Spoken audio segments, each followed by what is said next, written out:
కలుగునుగాక. చదువు ఆమేన్. మరొకసారి ఆయన ప్రశస్తమైన సన్నిధిలో కూర్చోగలిగే ఒక అవకాశం దేవుడు మనకు కలగజేసినందుకు ఆయనకు గట్టిగా ఒక బిగరగా చప్పట్లు కొట్టి మహిమపరుస్తాం. కొడదాం హుషారుగా. ఆమేన్.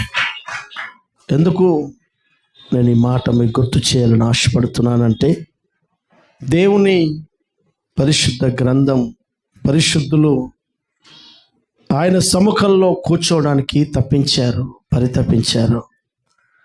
దాని కొరకు వరాలు అడిగారు, దానికోసం యాగాలు, ప్రార్థనలు చేశారు. ప్రభువా, బ్రతికినంత కాలం నీ మందిర ఆవరణములో కూర్చునే వరం నాకు ఇవ్వండి. ఇలాంటి వరాలు అక్కడక్కడ ఎవరో కొందరు పరిశుద్ధులు మాత్రమే అడుగుతారు. ఒక మనిషి దేవుని దగ్గర అడిగే ఆ భావజాలమే చెప్తుంది ఆ మనిషి యొక్క ఇంటెన్షన్ ఏంటో. ఏవో అక్కర్లు, అవసరతలు, ఉపవాసాలు, ప్రార్థనల ద్వారా అడగడం తప్పేం కాదు. కానీ అచంచలమైన విశ్వాస పరిమాణం పెరిగిన వాడే ఇలాంటి భావజాలంతో అడుగుతాడు. ఒక దావీదు అడుగుతున్నాడు, ప్రభువా, నీ దగ్గర 2 వరాలు నేను అడుగుతున్నాను. ఈ భూమి మీద ప్రజలను స్వస్థపరిచే వరం నాకున్నా లేకపోయినా, నీ వాక్యపు యొక్క పరిజ్ఞానం తెలుసుకొని అదృశ్యంగా దాగి ఉన్న లోతైన మర్మాలు తెలుసుకోగలిగిన జ్ఞానవాక్యం, బుద్ధివాక్యం, నీతివాక్యం అనే వరం నాకున్నా లేకపోయినా ఒక వరం నేను అడుగుతున్నాను. అందులో ఒకటి, రేపు నువ్వు మహిమలో ప్రత్యక్షమవుతున్నప్పుడు నేను నిన్ను కల్లారా చూడాలి. దాని కొరకు సిద్ధపడే వరం నాకు కావాలి.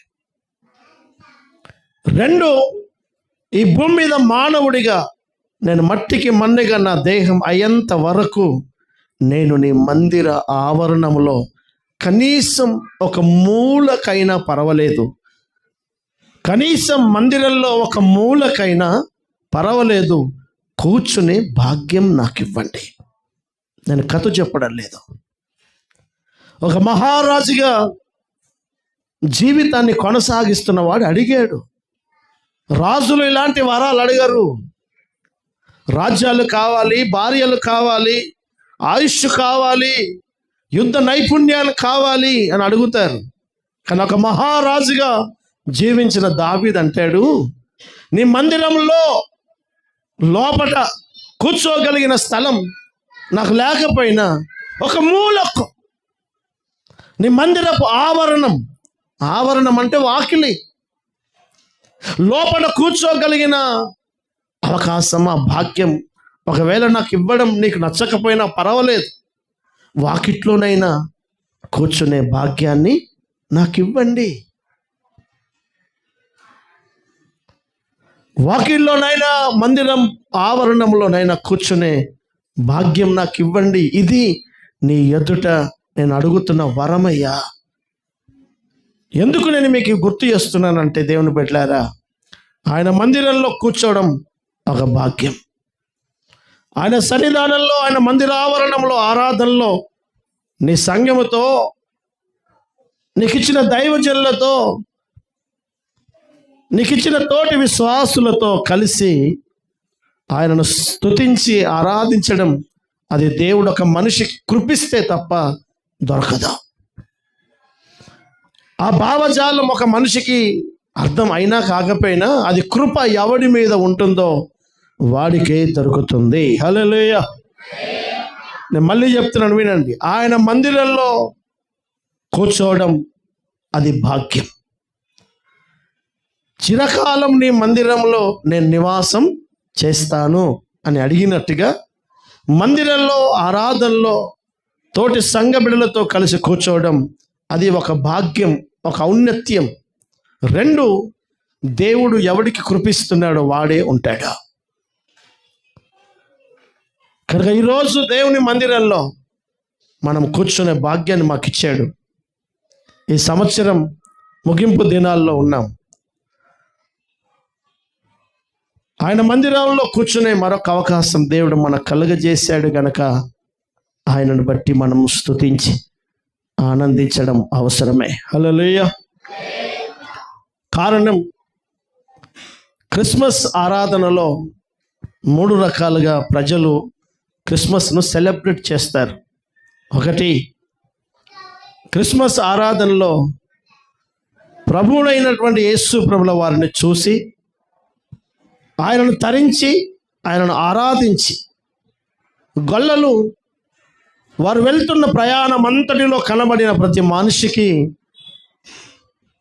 నేడు మీ కొరకు రక్షకుడు పుట్టాడు అని చెప్పి రక్షణ సువార్తను ప్రకటించేవారు కొద్దిమంది ఉంటారు. బాగా వినండి, చాలా సంఘాల్లో ఈ 25 డిసెంబర్ రోజు సువార్త ఉంటుంది. తెలుసా మీకు? తెలియదా? అలాంటి వీడియోలు ఎందుకు చూస్తారు మీరు? ఎక్కడ డ్యాన్సులు అవుతున్నాయి, ఎక్కడ ఏం స్టెప్పులు అవుతున్నాయి, అవి చూస్తే అవే తెలుస్తాయి. ఈ 25వ తారీఖున చాలా సంఘాలు ఆరాధన ముగించుకొని ఆ గ్రామం, ఆ పట్టణం, ఆ ప్రాంతాల్లో సువార్త పత్రికలు పంచి సువార్త చేస్తారు. ఎందుకు? 2000 ఏళ్ల క్రితం, 2000 సంవత్సరాల క్రితం గొల్లలు తమ కనినవి, కన్నవాటిని, విన్నవాటిని, వారు ఏం చూశారో, ఏం విన్నారో అవన్నీ తెలియజేస్తూ వెళ్ళారని బైబిల్ చెప్తుంది. దేవుని గురించి ఒక వ్యక్తిగా నీకు ఎంత తెలుసో, ఏం వింటున్నావో, ఏం చూస్తున్నావో, ఏం అనుభవిస్తున్నావో అవి అనేక ప్రజలకు తెలియజెప్పే దినం ఇది. అట్లాగు సువార్త, అలాగున ఈ పండుగను సెలబ్రేట్ చేసుకునేవారు ఒక గుంపు. ఇది నిజవాక్య ఆధారం. 2, యేసు ప్రభుల వారిని దర్శించి తమ దగ్గర ఉన్నది ఆయనకు బహుమానంగా ఇచ్చి ఒక సమర్పణ, ఒక దైవికమైన త్యాగాన్ని బయలుపరిచినటువంటి జ్ఞానుల వలె పండగ చేసుకునే గుంపు ఒకటి. దానినే క్రిస్మస్ పండుగ రోజు అనేక ప్రజలకు ఇంత ఆహారం పంచడమో, అనేక ప్రజలకు ఇంత ఆకలి తీర్చడమో, పేద పిల్లలకి, అనాథ బిడ్డలకి శక్తి మేరకు ఎంతో కొంత వారి ఆకలి, వారి వస్త్రం, వారి అక్కర్లు తీర్చే పని, సాక్రిఫైస్, సమర్పణగా చేసే పండుగ. ఇది జ్ఞానులు చేశారు. అలాగన చేసే గుంపు ఒకటి ఉంటుంది. ఆ పండుగ రోజు వారు కలిగినది ఎంతో పోగు చేసుకొని నలుగురికి దేవుని ప్రేమను పంచి, అక్కర్లో ఉన్న వారికి అవసరతలను తీర్చి, బలహీనంగా, దిగంబరంగా, సరి అయిన వెసులుబాటు లేని కుటుంబాలకి వస్త్రాలను ఇచ్చి, ఏదో ఒక కోణంలో దైవికమైన ప్రేమను ప్రపోజ్ చేయగలిగి, ఇవ్వగలిగే సమర్పణతో కూడిన పండుగ రెండవది. ఇది పరిశుద్ధ గ్రంథం, పరిశుద్ధులు చేసిన పండుగలు. మూడవది బైబిల్లో లేదు కానీ, కుటుంబాల దగ్గరికి వెళ్ళి, పిల్లల దగ్గరకో, బంధువుల దగ్గరకో అందరూ కూడుకొని వండుకొని తిని పండుకునే పండుగ ఇంకో పండుగ. ఎవరితో వాళ్ళు తింటారు అని అంటే వాళ్ళ బంధువులతో, వాళ్ళ పిల్లలతో. అర్థమైందండి? పండుగ ఆరాధన ఎవరితో చేయాలో తెలుసా? నీవు నీ సంఘంతో చేయాలి. ఎవరితో చేయాలి చెప్పండి మళ్ళీసారి, ఎవరితో చేయాలి? కుటుంబం ఎంతమందికి ఉంది? కుటుంబాలు ఎంతమందికి ఉన్నాయి? లేవా మీకు అనాథాలు? మీరంతా కుటుంబాలు ఉన్నాయా లేవా? భార్య, భర్త, తల్లి, తండ్రి ఉన్నారా లేరా? నాకు కూడా కుటుంబం ఉంది కదా. నేను వెళ్ళి నా కుటుంబంతో, నువ్వు వెళ్ళి నీ కుటుంబంతో చేసుకునే పండుగ కాదు ఇది. ఒక దేవుని బిడ్డలముగా, సంఘముగా, సంఘమంతా కలిసి దేవుని ఘనమైన నామాన్ని, జ్ఞానులు ముగ్గురు ఒక ఇంటికి చెందిన వారు కాదు. వారు వేరు వేరు ప్రాంతాల్లో, వేరు వేరు దేశాల్లో పుట్టి పెరిగిన వారు. కానీ వారందరూ యేసు ప్రభువును కలుసుకొని వారు కలిసి ఆరాధన చేసి స్తుతించినట్టుగా లేఖనం చెప్తుంది. మనం ఒక ఇంటి వారము కాకపోయినా యేసు రక్తంలో మనం అందరం కడగబడ్డాం కనుక మనము కలిసి ఆయనను స్తుతించి ఆరాధించి మనకు కలిగినది దేవుని సముఖంలో ఒక త్యాగభరితమైనటువంటి సమర్పణతో నలుగురికి క్రీస్తు ప్రేమను ప్రకటించి వాళ్ళను ఇంత తృప్తిపరచగలిగే పండుగ చేయడం దైవ నియమములతో కూడిన పండుగ. హల్లెలూయా. చదమగటిగా హల్లెలూయా. షబుషారుగా హల్లెలూయా. చదమగటిగా హల్లెలూయా. పండుగ రోజు కేవలం నీ భార్య, నీ పిల్లలు, నీ బిడ్డలు కనపడి నీ బిడ్డల ఇంటికి పోయి నీ కొడుకుల ఇంటికి పోయి కూర్చొని ఇంత వండుకొని తిన్నావు అంటే నువ్వు పండుగ చేయడం లేదు. నీకు దైవ జ్ఞానం లేదు. దైవ జ్ఞానం లేదు. దైవికమైన అనుభవాలు ఉన్నవారు అలా చేయరు. అలా చేయరు. దేవుని లేఖనంలో, పరిశుద్ధ గ్రంథంలో పరిశుద్ధులు దేవుని ఎలా ఆరాధించారో, ఎలా స్మరించారు, ఏ విధంగా మహిమ కలిగిన నామాన్ని. అందుకనే ప్రతి సంవత్సరం దేవుని బిడ్డలారా ఎంతో కొంత పేద బిడ్డలకి దేవుని ప్రేమను ప్రకటించడానికి, ఇంత ఒక మనిషి ఆకలి తీర్చడానికి ప్రారంభం నుంచి ఒక 10-20 మందిగా ఉన్న ఆ దినం మొదలుకొని సంఘముగా మనం కలిసి ఇంత భోజనం చేసి ప్రజలకు మనం ప్రతి సంవత్సరం క్రిస్మస్ రోజు మనం పెడతాం. హల్లెలూయా. చదువు గట్టిగా హల్లెలూయా. ఇందులో పాలి భాగస్తులైన వారు ధన్యులు. ధన్యులు. అందులో ఎవరైతే పాలి భాగస్తుడు శరీరకరంగాను ఆర్థిక పరంగాను సహకారంగా నిలబడి ఒక మనిషికి ఆకలి తీర్చే పనిలో నీ చేతులు పనిచేస్తాయో వారు చాలా దీవించబడిన బిడ్డలు. పండుగ అయిపోగానే ఇంటికి వెళ్ళి మనము మన బంధువులు ఇంత తిని కూర్చోవడం అది పెద్ద విశేషమేం కాదు. అది ప్రతిరోజు చేసుకోవచ్చు, ఎప్పుడైనా చేసుకోవచ్చు. దేవుని సముఖంలో ఒక ఆత్మీయంగా ఎదిగిన సంఘముగా, ఆత్మ సంబంధంగా దైవికమైన ఆలోచనలు కలిగిన సంఘ బిడ్డలంగా మీరు నేను ఎదగాలి అని నేను ఆశపడుతున్నాను. మనము అర్థమవుతుందండి, ఆడంబరాలు చేసుకొని అద్భుతకరంగా కాస్త ఏదో ఎంటర్టైన్మెంట్ చేసుకొని వెళ్ళడానికి బాక్సులు లేక కాదు, పాటలు లేక కాదు, పైసలు లేక కాదు. కానీ ఆత్మ సంగతులు, ఆత్మీయుడిగా ఆత్మ సంగతుల పైనే మనసు పెట్టడం మనకు మంచిది. హల్లెలూయా. చదమా హుషారుగా హల్లెలూయా. చబాలు గట్టిగా హల్లెలూయా. కనుక ఎక్కడ ఉన్నా దేవుని బిడ్డల ఆరాధనకు రాలేకపోయి ఉంటే, మీరు దూర ప్రాంతంలో ఉన్నా, మీరు మీ నోటికి ముద్ద పెట్టక ముందు కొంతమందికి ఇంత ఆహారాన్ని, అన్నం అందించి వాళ్ళు తినగా తృప్తిపడి నువ్వు ఇంటికి వచ్చి ప్రభా ఒక వ్యక్తికి పెట్టే శక్తి నాకు ఇచ్చావు అని చెప్పి నిన్ను నీవుగా దేవుని సముఖంలో ఆనందించే ఒక తృప్తికరమైన పండగగా మీరు చేసుకోవాలని ఒక దైవజనుడిగా నేను ప్రేమతో మనవి చేస్తున్నాను. కనుక దేవుని సముఖంలో మీరు ఏ రోజు పండుగలు, ఆరాధనలు, కార్యాలు నీ కుటుంబంతో కాదు నీ సంఘంతో గడుపుకోవడం నేర్చుకోవాలి.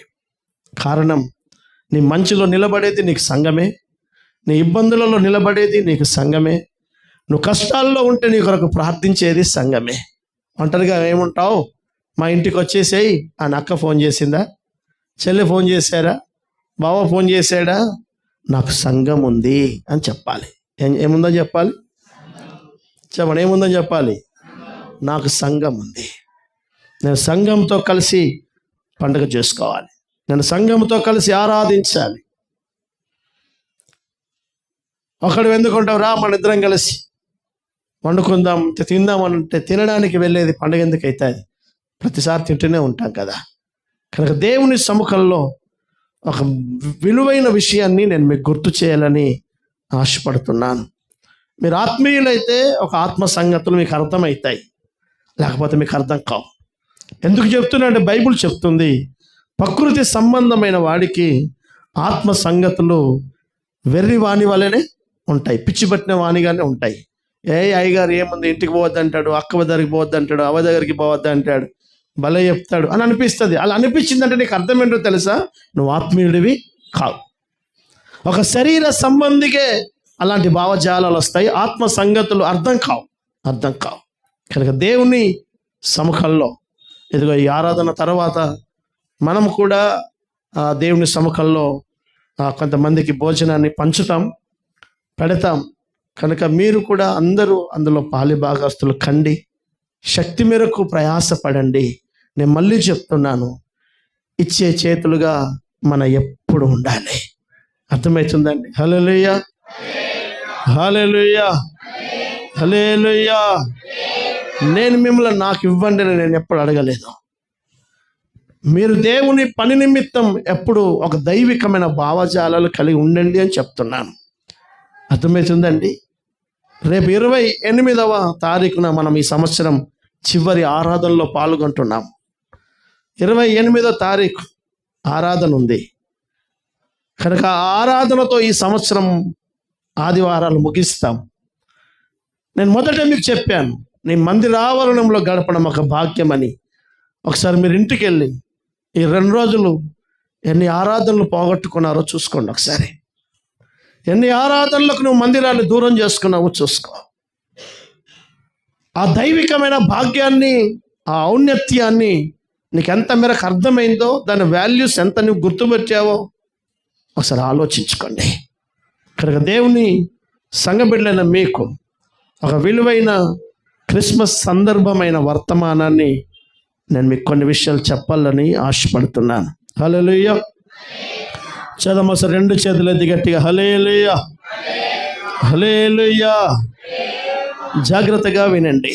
అనాది ప్రణాళిక, అనాది సంకల్పం. సర్వశక్తి కలిగిన దేవుడు భూమి మీదకి రావాలి. ఆయన ఆఘామానం, ఆయన ప్రత్యక్షత భూమి మీదకి జరగాల్సింది. పరిశుద్ధ గ్రంథం చెప్తుంది, ఏ మనుష్యుడు, పరలోకంలో ఉన్న దేవదూతలు కూడా ఆయన మహిమను చూసి బ్రతకలేవు. అమరత్వంలో జీవించే దేవుడు ఆయన. కోటి సూర్యుల కంటే అధికమైన తేజస్సు కలిగిన వాడు. ఎవడు సమీపించలేని ఆ తేజస్సులో ఉన్న దేవుడే తన పోలికలో పుట్టినటువంటి మానవుణ్ణి విమోచించడానికి, రక్షించడానికి దేవుని బిడ్డలారా తనకున్న గొప్ప ఔన్నత్యం అంతా విడిచిపెట్టేశాడు. అందుకే దేవుని వాక్యం అంటుంది, దేవునితో సమానంగా ఉండవలసిన ఆ భాగ్యాన్ని విడిచి ఒక మనుష్యుడిగా భూమి మీదకి వచ్చాడు.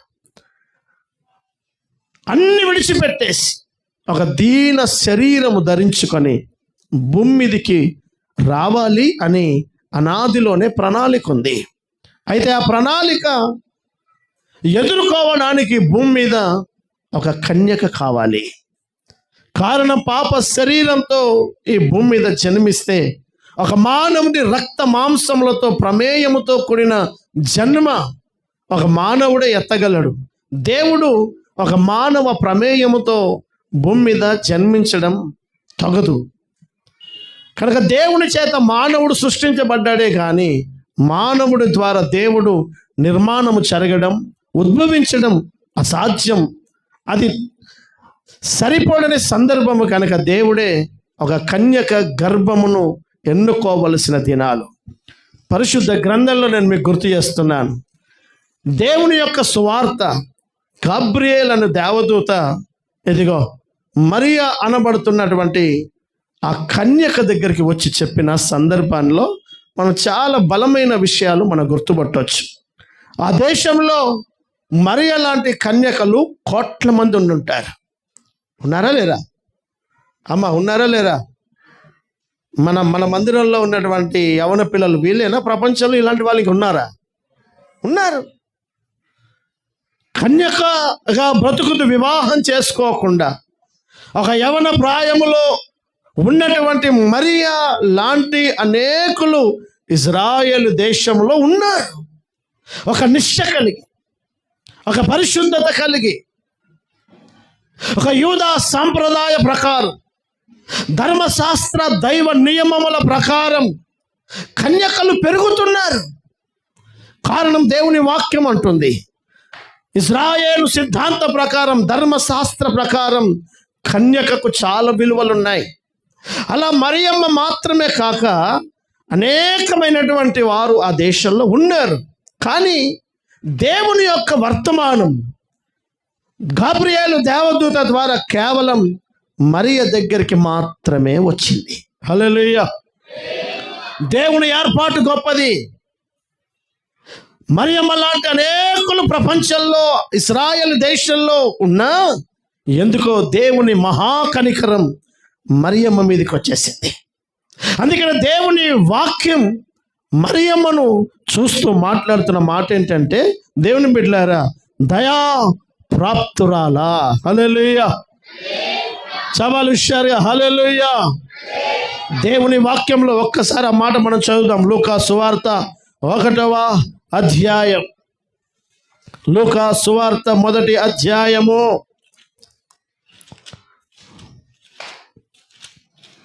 లూకా సువార్త 1వ అధ్యాయం 26వ వాక్యంను చదువుదాం.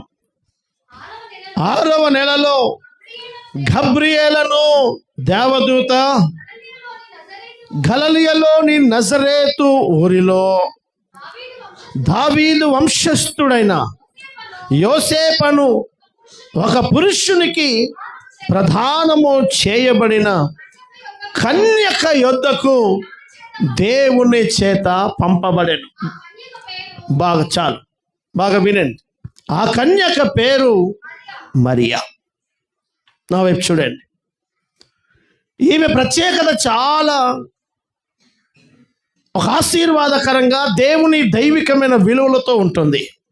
గాబ్రియేలును దేవదూత దేవుని చేత వర్తమానం తీసుకొని వచ్చింది. ఎవరి దగ్గరికి వచ్చింది అని అంటే, ఒక మనిషికి ప్రధానము చేయబడిన కన్యక. ఆ మనిషి పేరు యోసేపు. జాగ్రత్తగా వినండి. యోసేపుకు ప్రధానము చేయబడిన మరియమ్మ దగ్గరికి దేవుని వాక్కు వచ్చింది. మరియా లాంటి కన్యకలు ఎందరో మంది ఉన్నారు, కానీ ప్రధానము చేయబడిన కన్యక వేరు. ప్రధానము చేయబడి ఇంకొన్ని దినాల్లో వివాహము చేసుకోబోయే వ్యక్తి, ఆ వ్యక్తి పేరు యోసేపు. యోసేపుతో ప్రధానం చేయబడిన ఆవిడ ఈ మరియా. అందుకని దేవుని వాక్యం పర్టికులర్గా పరిశుద్ధాత్మ దేవుడు రాస్తున్నాడు, యోసేపు అను ఒక మనుష్యునికి ప్రధానము చేయబడిన కన్యక యొద్దకి దేవుని వర్తమానం వచ్చి అంటుంది, ఇదిగో మరియా దయాప్రాప్తురాల, నీకు శుభం, ప్రభు నీ గర్భములో జన్మించబోతున్నాడు. హల్లెలూయా. చదమ హుషారుగా హల్లెలూయా. చవాలు హుషారు హల్లెలూయా. అక్కడ అంటున్నాడు చూడండి, దయా ప్రాప్తురాలా నీకు శుభము, ప్రభు నీకు తోడై ఉన్నాడు. ఆమె ఆ మాటకు తొందరపడి ఆ శుభవచనము ఏమిటో అని ఆలోచించుకొనుచుండగా దూత, మరియా భయపడకుము, దేవుని వలన ఒకటి, బాగా వినండి, ప్రధానము చేయబడిన కన్యక, 2 కృపలో నిలబడిన కన్యక ఈవిడ. దేవుని వలన నువ్వు కృప పొందితివి, ఇదిగో నీవు గర్భము ధరించి ఒక కుమారుని కంటావు, ఆయనకు యేసు అను పేరు పెడతావు. హల్లెలూయా. సవాలు హుషారుగా హల్లెలూయా. దేవుని మహిమ కలిగిన ప్రత్యక్షత. సంగమా బాగా వినండి. దేవుడు భూమి మీదకి నరావతారుడిగా భూమి మీద తన ప్రజలను కలుసుకోవడానికి ఆయన ఏర్పాటు చేయబడిన సంకల్పం ఏంటి అని అంటే, ప్రధానము చేయబడి దేవుని కృపలో నిలబడి ఆ మహాదేవుని దయా కటాక్షములో బ్రతుకుతూ ఉన్నటువంటి ఒక మరియమ్మ గర్భాన్ని ఎంచుకున్నాడు ఆయన. ఆ గర్భములో తానే ఒక నరావతారిగా రూపము ధరించుకొని సర్వలోకానికి, చీకటిలో ఉన్న ప్రజలను వెలుగులోనికి తేవడానికి దేవుడు ఈ భూమి మీద ఉద్భవించిన దినం ఈ శుభదినం. హల్లెలూయా. ఆ దినం మొదలుకొని నేటి వరకు నా ప్రభు యొక్క జన్మదినాన్ని అర్థమైందండి? మహిమ కలిగిన ఆ ఉత్సవాన్ని పరలోకంలో లేదు, పరలోకం అంతా భూమి మీదకి దిగొచ్చిన దినం అది. దేవదూతలందరూ దిగొచ్చారు. వాళ్ళు పాట పాడుతున్నారు, ఆరాధన చేస్తున్నారు, దేవుణ్ణి మహిమపరుస్తున్నారు. జ్ఞానులు, గొల్లలు, సామాన్యుడి మొదలుకొని ఒక అసమానమైన స్థితిలో ఉన్నవాడు మొదలుకొని అందరూ ప్రభు యొద్దకు వచ్చి ఆయనను ఆరాధించినటువంటి దినం. ఒక్క మాటలో చెప్పాలంటే మహిమ కలిగిన దేవుడు మానవుణ్ణి కలుసుకున్న దినము. హల్లెలూయా. ఇంకా మానవుడు దేవుణ్ణి కలుసుకునే దినం ఆసన్నమవుతుంది. బాగా వినండి, మానవుడు దేవుణ్ణి కలుసుకోవడానికంటే ముందే దేవుడే మానవుణ్ణి కలుసుకున్నటువంటి శుభదినం ఇది. ఎందుకంటే దేవుడు అమరత్వంలో ఉన్నాడు, దేవుడు లోకంలో అదృశ్యంగా ఆత్మలో ఉన్నాడు. మనుషుడు చూడగలిగే స్వరూపంలో లేడు ఆయన. మానవుడితో మాట్లాడగలిగే ఒక శరీరధారిగా లేడు.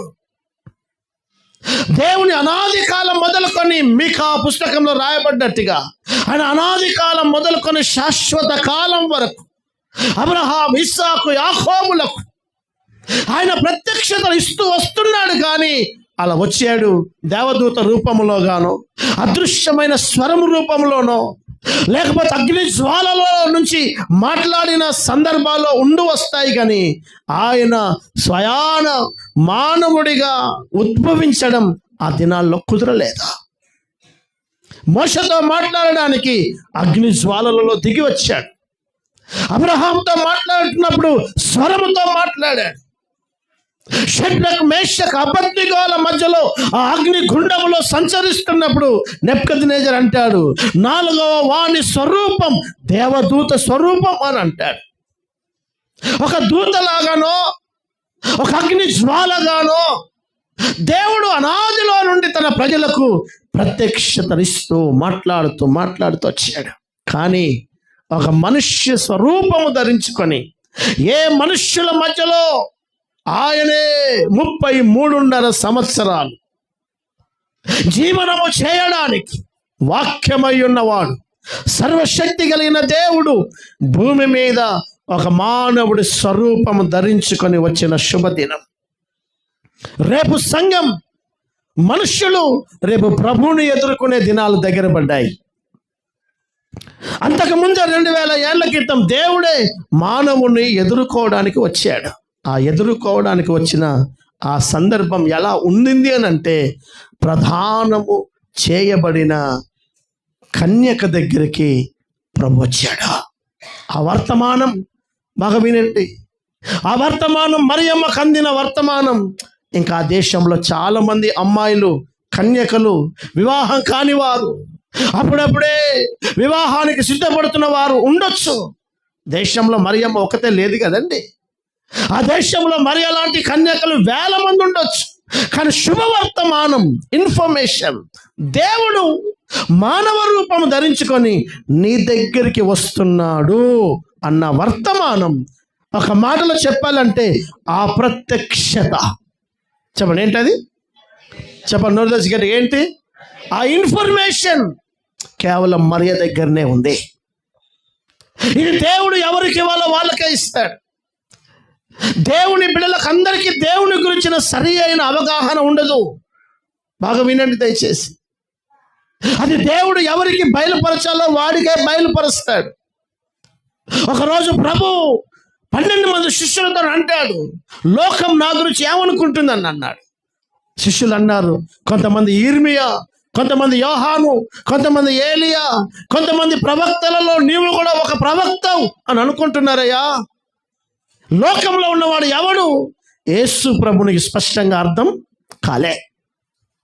వాళ్ళ మధ్యలోనే సంచరిస్తున్నాడు, వారి మధ్యలో అద్భుతాలు చేస్తున్నాడు, వారి మధ్యలోనే మహిమ కలిగిన కార్యాలు చేస్తున్నాడు. అయినా ప్రజలకు ఇంకా అర్థం కావడం లేదు. అప్పుడు ప్రభు అన్నాడు, ఓకే, లోకంలో వారందరూ నన్ను ఒక ప్రవక్తగా, ఒక సాధారణమైన మనిషిగా అనుకుంటున్నారు కదా, నాతోనే ఉంటున్నారు కదా, నాతోనే కలిసి తింటున్నారు కదా, 3.5 సంవత్సరాలు నాతో ఉంటున్న మీరేమనుకుంటున్నారు అని అన్నాడు. వినండి, ఆయనతో ఉన్నవారు సంఘం, ఆయనకు దూరంగా ఉన్నవారు దేవుని ఎరగని ప్రజలు. రెండు గుంపులు. దేవుని ఎరగని ప్రజలు ఈరోజు లోకంలో ఏమనుకుంటున్నారంటే యేసు కూడా దేవుడే, యేసు కూడా దేవుడే. కానీ యేసే దేవుడు అన్న ప్రత్యక్షత, ఆ రెవల్యూషన్, ఆ దర్శనం లోకానికి ఇంకా దొరకలే. ఏ వ్యక్తులైతే ఆయన యేసు అని అర్థమైందో ఆయనను వెంబడిస్తున్న గుంపు ఉందే వారే సంఘం. ఆ 12 మందిలో కూడా సంఘం అని పిలువబడుతూ ఆయనతో పాటు ఉన్నటువంటి ఆ 12 మందిలో అడిగాడు, మీకు నేనేం అర్థమయ్యాను, నా గురించి మీకేం అర్థమైంది అని అంటే అందరూ మౌనం, అందరూ మౌనం. ఈరోజు చాలా మంది దేవుని బిడ్డలకు కూడా దేవుడు అర్థం కాలే. చాలా మంది దేవుని బిడ్డలకు దేవుడు అర్థం కాలే. వచ్చామా వెళ్ళామా, అందుకనే వారి భక్తి, వారి విశ్వాస పరిమాణాలు, వారి జీవన విధానం అంతా అస్తవ్యస్తంగా ఉంటుంది. ఒక మాటలో చెప్పాలంటే లోకస్తులు ఎలా ఉన్నాడో సంఘంలో చాలా మంది కూడా అలాగే ఉన్నారు. అందులో ఒక్క గుంపు ఉంది, ఆ గుంపే పేతురు. పేతురు అంటాడు, అయ్యా నీవు సజీవుడవైన క్రీస్తువు, దేవుని కుమారుడవు. అప్పుడు ప్రభు అంటాడు, నా తండ్రి నీకు బయలుపరిస్తే తప్ప ఇది నీకు అర్థము కాలేదు. వినండి దయచేసి. 12 మంది అందరూ ఆయనతో ఉన్నవారే కదా, మిగతా 11 మందికి అర్థం కాని విషయం పేతురుకు దేవుడు ఎందుకు చెప్పాడు? వినండి. మిగిలిన 11 మందితో పాటు పేతురు కూడా only one of the member, అంతే. పేతురే ప్రత్యేకమే కాదు. 12 మంది అపోస్తులలో పేతురు కూడా ఒకడే. కానీ ఆయనను గురించిన సరి అయిన రెవల్యూషన్, సరి అయిన అర్థం చేసుకునే జ్ఞానం మిగిలిన 11 మందికి అందలే. స్పష్టంగా ప్రభు అంటాడు, నా తండ్రి పేతురు నీకు బయలుపరిచితేనే కానీ ఇది నీకు తెలియలేదు అని చెప్పి కింద అంటాడు, పేతురు నీ ద్వారా నా సంఘాన్ని నేను కడుక్కుంటాను. హల్లెలూయా. చదవ గట్టిగా హల్లెలూయా. చవాలు హుషారుగా హల్లెలూయా. ఇదిగో సంఘమా, కోట్లాది మంది దేవుని నమ్మిన ప్రజలు, చాలా మందికి ఇంకా ప్రభు అర్థం కాలే, క్రిస్మస్ అర్థం కాలే, ఆరాధనలు అర్థం కాలే. అందుకే నేను మీ ముందే చెప్పాను, ఇల్లు వాకిలను విడిచిపెట్టి, మందిరాలను సంఘాలను విడిచిపెట్టి బంధువుల దగ్గరికి వెళ్ళి పండుగ చేసుకునే ఒక గుంపు ఒకటి ఉంది. వాళ్ళకి ఇంకా అర్థం కాలే క్రిస్మస్ ఏంటో. దేవుని సంఘమే, ఆయనతో ఉన్న ప్రజలే ఓన్లీ 1% పీపుల్. ఒక్క గుంపుకు ప్రత్యేకమైన రెవల్యూషన్ ఉంది. ఏంటో తెలుసా? ఆయన సజీవుడు. ఒకటి, ఆయనతో మనం ఎలా బతకాలి, ఆయన సన్నిధానంలో ఆరాధనలు ఎలా చేయాలి, ఆయన సముఖంలో పండగ ఎలా చేయాలి, ఈ దైవికమైన విలువలు, ఈ ప్రత్యక్షత ఒక ప్రత్యేకమైన గుంపులో, ఒక ప్రత్యేకమైన అవగాహన కలిగిన ప్రజలకే దేవుడు అందిస్తాడు. హల్లెలూయా. ఆ గుంపుగా నీవు ఉంటే నీకు భాగ్యమే. క్రిస్మస్ అంటే కేవలం ఆరాధనలు చేసి, క్రిస్మస్ ఆరాధన కూడా చాలామంది లేట్ వచ్చారు. ఎందుకంటే ఆరాధన అయిపోయిన తర్వాత మళ్ళీ ఏమన్నా షాపులు బంద్ అవుతాయి అనుకున్నారా? మటన్ చికెన్లు మూసేస్తారనుకున్నారా? తీసుకొచ్చుకొని ఏమైనా పొయ్యి మీద పెట్టుకొని వచ్చారా?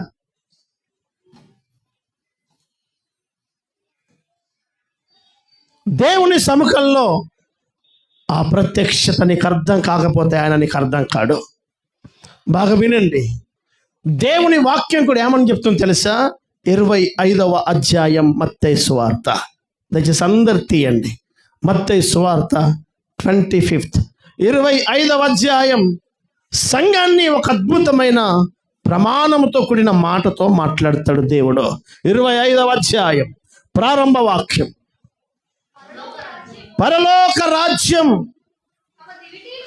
తమ దివిటీలను పట్టుకొని పెళ్లి కుమారుడైన యేసు ప్రభుల వారిని ఎదుర్కొనుటకు బయలుదేరిన కన్యకలను పోలి ఉన్నదే. అమ్మా, సంఘం దేంతో పోల్చాడు దేవుడు ఇక్కడ? చెప్పండి గట్టిగా. దేంతో? ఆ కన్యక. ఏ కన్యక? యేసు ప్రభుల వారు ఈ భూమి మీద ప్రత్యక్షం కావడానికి ఒక కన్య అయిన మరియను ఆ రోజు ఎలా ఏర్పాటు చేసుకున్నాడో, రేపు ఏ సంఘం అయితే రేపు ప్రభుని మధ్యాకాశంలో ఎదుర్కోబోతుందో, నేను అందుకే ప్రారంభంలో మీకు గుర్తు చేశాను. దేవుడు భూమి మీద తన ప్రజలను ఎదుర్కోవడానికి వచ్చిన దినం ఈ క్రిస్మస్. ఆయన భూమి మీద తన బిడ్డలను ఎదుర్కోవడానికి ఆయన ఏర్పాటు చేసుకున్న ప్రాసెస్ ఏంటి అని అంటే, ఒక కన్యకను ఏర్పాటు చేసుకున్నాడు. అలాగే రేపు సంఘం దేవుడిని ఎదుర్కొనబోయే ఆ పరిమాణం ఉందే, ఆ దైవికమైన పద్ధతి ఉందే, ఎవరు ఎదుర్కొంటారయ్యా ఆయనను అని అంటే, ఏ సంఘం అయితే ఒక కన్యత్వము అనిగా అనుభవాల్లో జీవిస్తుందో వారే రేపు మహిమలో పెళ్లి కుమారుని ఎదుర్కోబోతున్నారు. హల్లెలూయా. జవాబు గట్టిగా హల్లెలూయా. ఆ కన్యక ఎలా ఉంటుందో, భూమి మీద కన్య అయిన మరియ ఎలా ఉందో, రేపు సంఘం అలాగే ఉండబోతుంది. బాగా వినండి. ఆ దేశంలో అనేకమైన కన్యకలున్న ప్రధానము చేయబడిన కన్యక వేరు. ఈ మరియ గురించి బైబిల్ చెప్తుంది, ఆ దినాలలో దావీదు వంశస్థుడైన యోసేపు అను ఒక పురుషునికి ప్రధానము చేయబడిన మరియ అనే ఒక కన్యక ఉండేను. నా వైపు చూడండి. మట్టి బుర్రలకు అర్థం కాదు, మీ మైండ్ బాగా ఓపెన్ చేసుకోండి. దేవుని వాక్యం సరిగ్గా అర్థం చేసుకోండి. గొల్లలు వచ్చారు, జ్ఞానులు వచ్చారు, ఎగిరారు, గంతులు వేసుకొని, గోసి కట్టుకొని, దోతి కట్టుకొని ఎగిరి చూపించే సంఘం కాదు, అలాంటి సేవ కాదు. ఆ ఆటలు ఎన్నో రోజులు సాగవు. హల్లెలూయా. చెప్పాలి గట్టిగా హల్లెలూయా. చదమ హుషారుగా హల్లెలూయా. చెప్పాలి గట్టిగా హల్లెలూయా. జాగ్రత్తగా నా మాటలు వినండి.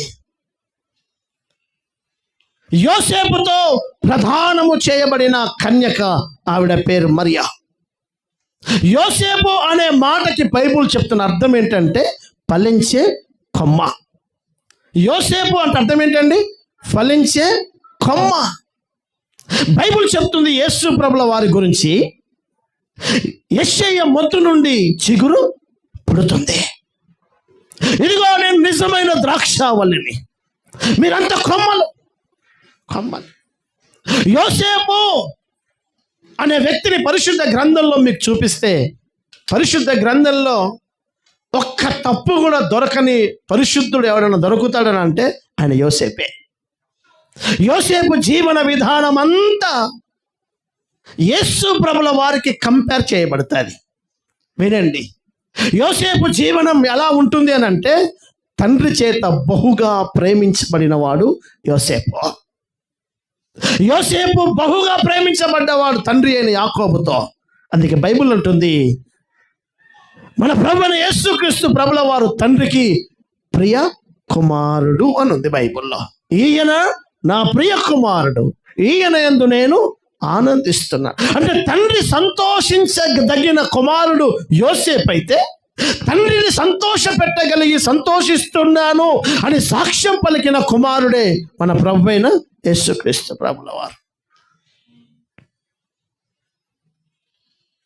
యోసేపు గొర్రెపిల్ల రక్తంలో తన వస్త్రాలు చింపి, ఆ రక్తంలో తడిపి, ఇది నీ కుమారుడైన యోసేపు వస్త్రమేనా అని తన అన్నలు చెప్పినట్లుగా, తన సహోదరులు చెప్పినట్లుగా, తన సహోదరులే యోసేపును అమ్మి, ఒక మాటలో చెప్పాలంటే చచ్చిపోయాడని అనుకున్నారు. ఆ వస్త్రాన్ని రక్తంలో ముంచి తండ్రి యొద్దకు తీసుకొచ్చి అన్నారు, ఇదిగో రక్తంలో తడపబడిన వస్త్రం నీ ప్రియ కుమారుడైన యోసేపుదే కదా అని అన్నారు. బైబిల్ చెప్తుంది, యూదా వంశంలో పుట్టిన యేసు ప్రభుల వారు ఆయనను యూదులే ఆయనను సిలువ వేసి, ఆయన వస్త్రమును చింపి చీట్లు వేసి, ఆ రక్తపు మడుగులో తడిసిన ఆ వస్త్రములను వారు పంచుకున్నారు. హల్లెలూయా. చదము హుషారుగా హల్లెలూయా. హల్లెలూయా. ఇదిగో యోసేపు ఏ విధంగా తనను ఎరగని ప్రజల మధ్యలోకి వెళ్ళి అక్కడ ఒక రాజుగా సింహాసనం ఎక్కాడో ఆయనను ఎరగని యూదా, బెన్యామీను, లేవి, ఇస్సాకారు గోత్రానికి చెందిన వారం మనము కానప్పటికీ మన మధ్యలో యేసు రాజుగా, మన మధ్యలో ఆయన ఆసీనుడై మనకు దేవుడిగా, నాయకుడిగా, రాజుగా మిగిలిపోయాడు. హల్లెలూయా. యోసేపు ఇశ్రాయేలుకు రాజు కాడు, యోసేపు ఐగుప్తుకు రాజు అయ్యాడు. వినండి, యోసేపు 30వ ఏట సింహాసనం ఎక్కాడు. యేసు ప్రభుల వారు 30వ ఏట సిలువ చేతబట్టాడు, సువార్త ప్రకటించాడు. ఇవన్నీ కొత్త నిబంధనలో ఉన్నటువంటి మన ప్రభు అయిన యేసు క్రీస్తు ప్రభుల వారు ద్రాక్ష కొమ్మగా పిలువబడితే పాత నిబంధన కాలంలో యోసేపును ఫలించే కొమ్మగా మార్చారు. యోసేపు చిన్నవాడే, కానీ జ్యేష్ఠత్వపు అధికారం ఆయనకి ఇవ్వబడినట్టుగా రేపు యేసు క్రీస్తు నామములో రక్షించబడి విమోచించబడిన తన బిడ్డలకు జ్యేష్ఠుల సంఘముగా మహిమలో నిలబడే అవకాశాలు ఇచ్చాడు దేవుడు. హల్లెలూయా. చదమ గట్టిగా హల్లెలూయా, హల్లెలూయా. ఒక యోసేపు ఐగుప్తు దేశస్థురాలైనటువంటి ఒక అన్య జనురాలను వివాహం చేసుకున్నట్టుగా ఆయనను ఎరగని తన ప్రజలతో నా ప్రభు ఆత్మ సంబంధమైన తన సంఘముతో రేపు వివాహము చేసుకోబోతున్నాడు. హల్లెలూయా. అద్భుతమైన అనుభవాలు. నా మాటలు జాగ్రత్తగా వినండి. సంఘాన్ని దేవుని లేఖనం అంటుంది, సంఘం ఎలా ఉంటుంది అని అంటే ఒక కన్యకగా పెళ్లి కుమారుని ఎదుర్కొనే సంఘముగా ఉంటుంది. ఏ భూమి మీద దేవుడు మానవుడిగా సర్వ ప్రపంచానికి తనను తాను బయలుపరుచుకోవడానికి భూమి మీద ఒక కన్యకను ఏర్పాటు చేసుకున్నాడో, సంఘము కూడా రేపు ప్రభువుని ఎదుర్కోబోతుంది కనుక ఆ ప్రభువుని దర్శించే సంఘము కూడా కన్యకయై ఉండాలి. హల్లెలూయా. ఆ కన్యక ఎలాంటిదై ఉండాలి అని బైబిల్ చెప్తుందంటే యోసేపుతో ప్రధానము చేయబడిన కన్యకయై ఉండాలి. యోసేపు అంటే మన ప్రభు అయిన యేసుక్రీస్తు ప్రభుల వారికి సూచన అని మీకు గుర్తు చేశాను. అందుకనే కొరింథీ పుస్తకం 2వ కొరింథీ సంఘానికి రాసిన పత్రిక 11వ అధ్యాయం మొదటి 2 వాక్యాలు ఒకసారి చదువుదాం. నేను కొంచెము అవివేకముగా మాటలాడినను మీరు సహింపవలెనని నేను కోరుచున్నాను. నన్ను గూర్చి మీరు ఎలాగైనను సహించుడి. ఇదిగో దేవుని మీద ఉన్న ఆసక్తితో మీ ఎడల సంగమా నేను ఆసక్తి కలిగి ఉన్నాను.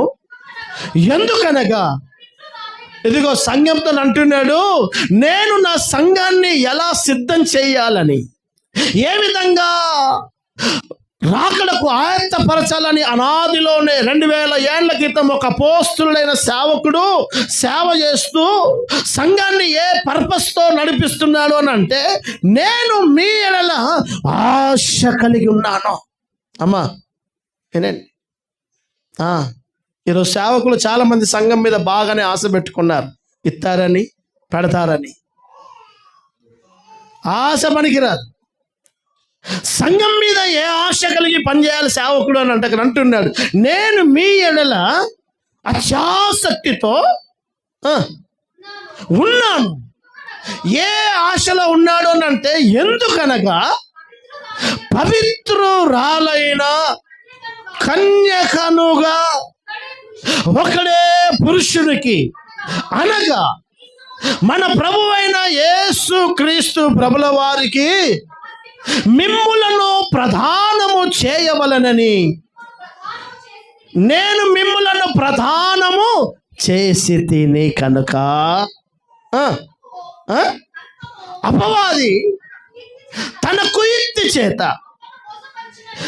మూల పితరులైన అవ్వను మోసపరిచినట్లు మీ మనస్సులను చెరపగోరి క్రీస్తు యేసు ఎడల ఉన్న ఆ దైవికమైన అనుభవము దర్శనము నుండి పవిత్రత నుండి ఏ విధము చేతనైనా తొలగించవలెనని మీరు తొలగిపోతారేమోనని నాకు భయంగా ఉంది.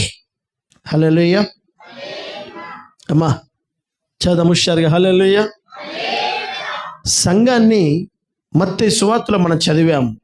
పరలోక రాజ్యం ఎలా ఉంటుంది అని అంటే పెళ్లి కుమారుని ఎదుర్కొనే ఒక కన్యకగా ఉంటుంది. ఎందుకు? కన్యక అనే ఆవిడ భూమి మీద ఉన్నప్పుడే ఆ మహిమ కలిగిన దేవుడు నరావతారిగా భూమి మీద ప్రత్యక్షం కావడానికి ఒక కన్యకను, ప్రధానము చేయబడిన కన్యకను ఆయన ఏర్పరచుకుంటే, బాగా వినండి, ఆయన మహిమలో రాలేదు, మానవుడిగా వచ్చాడు. మానవుడిగా భూమి మీద ఉద్భవించినటువంటి పరిశుద్ధుడైన దేవునికి ఒక కన్యక గర్భం, ప్రధానము చేయబడిన కన్యక కావలసి వస్తే, రేపు మహిమలో దేవుని మహామహిమతో, ఆర్భాటముతో, ప్రధాన దూత శబ్దంతో రేపు మధ్యాకాశంలో సంఘం దేవుణ్ణి ఎదుర్కోబోతుంది. ఆ ఎదుర్కోబోవడానికి సంఘం ఎలా ఉండాలి అని అంటే, ఆ ప్రభువైన యేసు ప్రభుల వారికి సూచనగా ఉన్న యోసేపును మరియా ఎలా ప్రధానము చేయబడిందో. మరియా అనంటే నక్షత్రము, సముద్రపు నక్షత్రం అని అర్థం.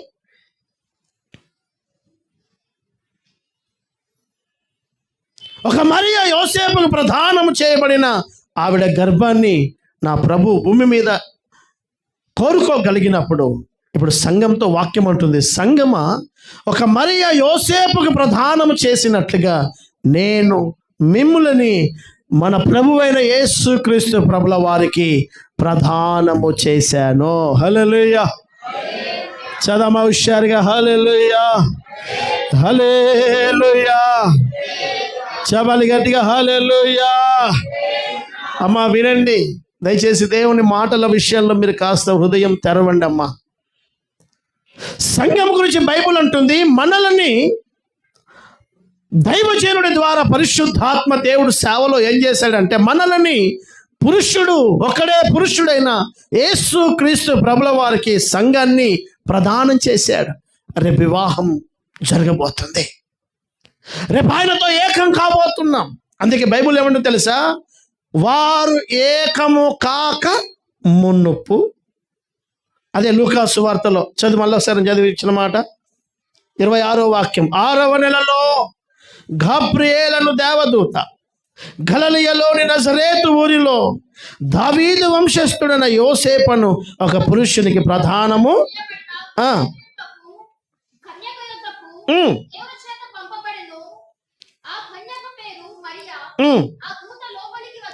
ఆ దూత లోపలికి వచ్చి ఆమెను చూచి, దయాప్రాప్తురాల, నీకు శుభం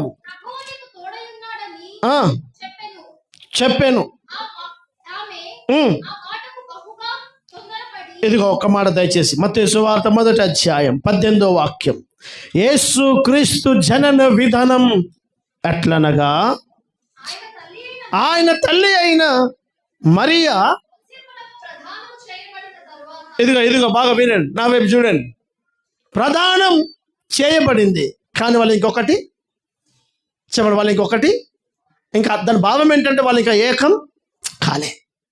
తన భర్తతో కన్య అయిన మరియా ఇంకా ఏకం కాలే, జస్ట్ ప్రదానం చేయబడింది. అక్కడ స్పష్టంగా రాస్తాడు, ప్రధానము చేయబడిన కన్యక గర్భంలో ప్రభు వచ్చేసాడు. రేపు సంఘం గురించి కూడా బైబిల్ అంటుంది, సంఘం ఒక కన్యకగా ప్రభువుకి ప్రదానం చేయబడింది. వాళ్ళు ఎలా ఏకం కాలేదో, రేపు సంఘముగా మనం ఇంకా ప్రభువుతో ఏకం కాలేదు. మనం ఇంకా ప్రభువుతో ఏకం కాలే. ఏకం అంటే అర్థం ఏంటి? బైబిల్ చెప్తుంది, దేవుని నివాసం ఇక మనుషులతోనే ఉంటుంది. వారు సదాకాలం ఆయనతోనే ఉంటారు. ఇక వారు ఒకటి, వేరు ఆయన మహిమలో నీవు భూమి మీద ఉన్నట్టు కాకుండా దేవుడు సంఘం ఒక్కటిగా ఒక్క మహిమలో బ్రతికే దినాలు రాబోతున్నాయి. అందుకే ఇక్కడ అంటున్నాడు, వారు ఏకము కాక మునుపు ఒక కార్యం జరిగింది. రేపు సంఘం దేవునితో ఏకమయ్యే దినాలు దగ్గర పడ్డాయి. ఆ ఏకమయ్యే దినాలు ఇంకా రాక మునుపు మనం సంఘముగా, వాక్యం అంటుంది, ప్రభువుతో ప్రధానము చేయబడిన సంఘముగా, ఒక కన్యకగా, ఒక దైవికమైన అనుభవాలలో సంఘం ఎదగాలి. హల్లెలూయా. చదువుదాం గట్టిగా హల్లెలూయా. చబాలు హుషారుగా హల్లెలూయా. చదమ హుషారుగా హల్లెలూయా. బైబిల్ చెప్తుంది, బాగా వినండి. పరలోక రాజ్యం ఎదుర్కొనే సంఘం, రేపు మహిమలో ఏ ప్రభు అయితే రాబోతున్నాడు, ఆ ప్రభువుని ఎదుర్కొనే సంఘం ఎలా ఉంటుంది అని అంటే స్పష్టంగా రాస్తాడు, కన్యక వలె ఉంటుంది. ఎలా ఉంటుంది? కన్యక అని అంటే అర్థం ఏంటంటే లోకముతో బంధం లేనిది. ఒక పురుషునికి వివాహము చేసుకునే ఒక పురుషుని కొరకు తన ప్రతివర్త ధర్మాన్ని, తన పవిత్రతను, తన సాక్ష్యాన్ని, తన దైవికమైన అనుభవాలను జాగ్రత్తగా కాపాడుకొని రేపు తన వివాహము చేసుకోబోయే పురుషుని కొరకు తన జీవితాన్ని ఒక దైవ క్రమములో కట్టుకునే ఆవిడనే కన్యక అని అంటారు. బాగా వినండి. ప్రధానము చేయబడిన ఒక అమ్మాయి, మన ఇంట్లో ఎంగేజ్మెంట్ అయిపోయింది అనుకో, ఎంగేజ్మెంట్ చేసుకున్న అమ్మాయిని మీరు చూడండి ఎలా ఉంటుందో. ఎంగేజ్మెంట్ అయిన కుటుంబం ఎలా ఉంటుందో మీరు ఆలోచించండి. వారు కూర్చున్నా లేచిన వివాహం గురించిన మాటే ఉంటుంది. వారు కూర్చున్నా లేచిన వాళ్ళ ధ్యాస అంతా రేపు వివాహం ఎట్లా, రేపు వివాహ కార్యక్రమాలు ఎట్లా. ఆ అమ్మాయి ప్రతిరోజు దేనికయ్యా ప్రిపేర్ అవుతుంది అని అంటే, ఉద్యోగం చేసిన, వ్యాపారం చేసిన, బయటకు వెళ్ళినా, వచ్చినా, కట్టుకున్నా, తిన్నా, పడుకున్నా, జీవన సంబంధమైన ఆ జీవనంలో అన్ని తను చేసుకుంటున్న తన మనసులో ఒక బలమైన సంకల్పం ఉంటుంది. తను వివాహానికి తనను తాను ప్రిపేర్ చేసుకుంటూనే ఉంటుంది. అది రేపు నాకు పెళ్లి దినం దగ్గర పడుతుంది, నా వివాహ దినము త్వరపడుతుంది కనుక ఎక్కడ నా సాక్ష్యాన్ని బట్టి రేపు నేను వివాహము చేసుకునే వ్యక్తి దగ్గరికి రాంగ్ ఇన్ఫర్మేషన్ పోతాదేమో, నేను బయట తిరుగుతున్న నా తిరుగుడును బట్టి, నా వస్త్రాన్ని బట్టి, నా పద్ధతులను బట్టి ఎవరైనా నా గురించి రేపు నేను వివాహము చేసుకునే వ్యక్తికి, ఏ వ్యక్తితో నేను ప్రధానం చేయబడ్డానో ఆ ప్రధానము చేయబడిన వ్యక్తికి నా గురించినటువంటి చెడ్డ అభిప్రాయం, చెడు అవగాహన రాకుండా నా సాక్ష్యాన్ని, నా పవిత్రతను, నా దైవికమైన కార్యాలను జాగ్రత్తగా నేను కాపాడుకోవాలి అని ఏ విధంగా ఒక అమ్మాయి జాగ్రత్తగా ఉంటుందో, సంగమా రేపు ఎవరు ఎదుర్కోబోతున్నారు? ఎప్పుడో ఒకసారి మందిరానికి వచ్చి లోకం ఆడినట్టుగా ఆడి, లోకం తిరిగినట్టుగా తిరిగి, లోక సంబంధమైన పద్ధతులతో నింపబడి లోకములో మిళితమైపోయిన నిన్ను కన్యకని ఎవడన్నాడు? రేపు నీ కొరకు వివాహం చేసుకునే ఆ ప్రధానము చేయబడిన బంధం నీకు ఉంటే నువ్వు అలా ఎలా ఉంటావు? ఉంటారా అమ్మా? ఉంటారా? హల్లెలూయా. తండ్రులు ఉన్నారు, ఇక్కడ తల్లులు ఉన్నారు, వివాహం చేసుకోపోయే అమ్మాయిలు ఉన్నారు. వినండి, బాగా వినండి దయచేసి. ఒక తండ్రి ఇదిగో వివాహం చేసుకోపోయే ఒక అమ్మాయి, ఒక 20+ వచ్చేసాయి, ఒక 25 years వచ్చేసాయి. ఇక రేపో మాపో సంబంధాలు వెతుకుతున్నాం. వెతికే తండ్రి తన బిడ్డ విషయంలో ఎలా ఉంటాడు? క్రమంగా ఉంటాడా లేదా? అమ్మా, క్రమంగా ఉంటాడా లేదా? చెప్పండి అమ్మా, ఉంటాడా లేదా? ఎక్కడ పడితే అక్కడికి పంపిస్తాడా? ఆమెను పంపిస్తాడా? అయ్యా తండ్రులు మీరు పంపిస్తారా? డాడీ మా ఫ్రెండ్స్ అందరూ టూర్ వెళ్తున్నారు, నేను వెళ్తానంటే ఏం వెళ్తావు? ఇంకా చిన్నపిల్లవా? ఇది వెళ్ళే వయసా? రేపో మాపో నీకు వివాహ సంబంధాలు చూస్తున్నాం, ఎక్కడ పడితే ఎలా తిరుగుతావు అని గద్దిచ్చేస్తాడు. ఎలా పడితే అలా తిరగడానికి అవకాశాలు ఇవ్వడు, ఎక్కడ పడితే అలా ఉండడానికి అవకాశాలు ఇవ్వడు. ఒక లోకస్తుల వల్లే, ఒక చిన్నపిల్ల వల్లే తన వస్త్రాధారణ వేసుకుంటూ సహించాడు. చిన్నపిల్లలప్పుడు చూసి చూడనట్టుంటాడు. ఆమె వస్త్రాన్ని బట్టి, ఆమె పద్ధతులను బట్టి తండ్రి పసిబిడ్డ గనక ప్రేమగానే ఉంటాడు. ఎదుగుతున్నప్పుడు వస్త్రం మారుతుంది, పద్ధతి మారుతుంది. ఒక తండ్రి క్రమశిక్షణ మీద దృష్టి పెడతాడు. ఒక మంచి తండ్రి అయితే అలాగే ఉంటాడు, ఒక దైవజనుడు అలాగే ఉంటాడు. హల్లెలూయా. నేను మిమ్మలను పసిపిల్లల వలె ఆడుతూ పాడుతూ లోకస్తుల వలె లోక సంబంధమైన వాటి వలె ఉంచాలని నేను ఆశపడడం లేదు. ఎందుకో తెలుసా? వివాహ సమయం దగ్గర పడుతుంది. నా ప్రభు వివాహ దినాలు దగ్గర పడుతున్నాయి. సంఘము దేవుడు ఏకమయ్యే దినాలు దగ్గర పడుతున్నాయి. అందుకే సంఘానికి ఒక నమ్మకమైన తండ్రిగా, ఒక బాధ్యత కలిగిన దైవజనుడిగా అవి మనకు కుదరదు, అవి చేయకూడదు, అలా ఉండకూడదు, ఇవి నీకు తగవు అని ఒక క్రమశిక్షణ కలిగిన సంఘముగా ఉండాలని ఒక నమ్మకమైన తండ్రి ఆశపడతాడు. తప్ప అయ్యా తప్పంటారా? విడిచిపెట్టమంటారా? నేను మీ పిల్లల్ని ఉదాహరించి చెప్తున్నాను. నీ బిడ్డలను అలా విడిచిపెడతావా? ఒకవేళ విడిచిపెట్టావు అన్నట్టు ఒక తాగుబోతువో, తిరుగుబోతువో, బాధ్యత లేని బలహీనమైన తండ్రివైతే తప్ప నీ బిడ్డను నువ్వు అలా విడిచిపెట్టలేవు.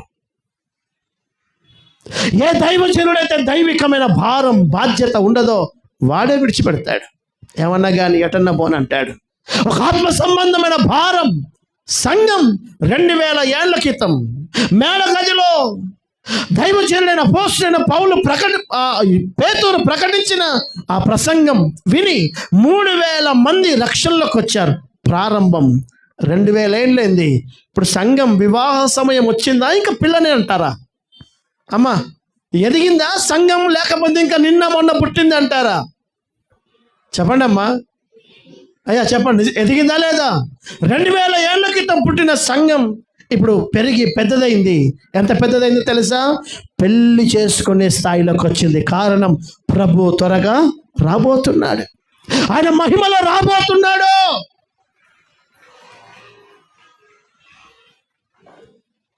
ఇప్పుడు సంఘముగా మిమ్మల్ని ఒక తండ్రిగా, దైవజనుడిగా నేను మిమ్మల్ని ప్రదానం చేశాను ప్రభువుతో. యోసేపుకు మరియమ్మ ప్రదానం చేయబడిన ఆవిడగా ఉంటే నా యేసు ఆమె గర్భములోనే తయారైనట్టుగా ఏ సంఘం, ఏ విశ్వాసి ప్రదానము చేయబడిన బంధములో ఎదుగుతాడో బాగా వినండి. సంఘం ఇదిగో మరియమ్మ గర్భములో నా ప్రభు రూపుదాల్చుకుంటున్నాడు. ఏ సంఘములో మహిమ కలిగిన రాకడకు నా దేవుని బిడ్డలు యేసయ్య పోలికలోకి వస్తారు అనంటే ఏ సంఘం అయితే నా ప్రభువుతో ప్రధానము చేయబడి ఉంటుందో. హల్లెలూయా. యేసుకు కలిగిన సంపూర్ణత, మనమందరము యేసు క్రీస్తుకు కలిగిన సమానత్వములోకి, ఆయన పోలికలోకి సంఘముగా సిద్ధపడే దినాలేవి. ఆ దినాలు ఎవరిలో అవుతాయి అనంటే ఏ సంఘం అయితే కన్యకగా ఎదుగుతుందో. ఎలా ఎదగాలి? లోకస్తుల వల్లే ఆడుతూ, లోక పద్ధతుల వల్ల ఆడుతూ పెళ్లి సంబంధం ఒకే అయిపోయింది. వినండి, పెళ్లి సంబంధం ఒకే అయింది మన అమ్మాయికి. ఇప్పుడు తబితకు పెళ్లి సంబంధం ఒకే అయింది అనుకో, గోషి కట్టుకొని గిల్లి దండ పట్టుకు బజార్లో ఆడతారా? చెప్పండి, ఆడతారా? ఆడనిస్తాడా వాళ్ళ డాడీ? గోళీలు ఆడనిస్తాడా? ఎగిరిపిస్తాడా? డ్యాన్సులు చేపిస్తాడా?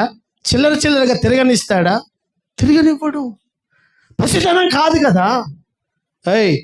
నీకు పెళ్ళి సంబంధం ఒకే అయింది, నీ గురించి ఎవరైనా తప్పుగా చెప్తారో, నీ గురించి చెడు అభిప్రాయాలు పోతాయి, జాగ్రత్తగా ఉండు. ఇంకా చిన్న పిల్లవాళ్ళు ఎలా చేస్తున్నావు? ఎవ్రీ పాయింట్ టు పాయింట్, అడుగులు భయమంతా ఒకటే. ఎక్కడైనా చెడ్డ అభిప్రాయం వివాహం చేసుకున్న వాడికి వస్తుందేమో, ఆ కుటుంబానికి మా గురించి తప్పుడు అభిప్రాయాలు పోతాయేమో అని జాగ్రత్తగా భయం. ఇంకా మన సంఘంలో పెళ్ళిళ్ళు ఇప్పుడిప్పుడే స్టార్ట్ అవుతున్నాయి. భయం ఉంటుంది గుండెల్లో. ఉంటుందా? అర్థమవుతున్న మాట మీకు? ఉండదా? నీకు బాధ్యత ఉంటే ఉంటుంది, బాధ్యత లేకపోతే నేనేం చేస్తా అని కూర్చుంటే ఏముండదు.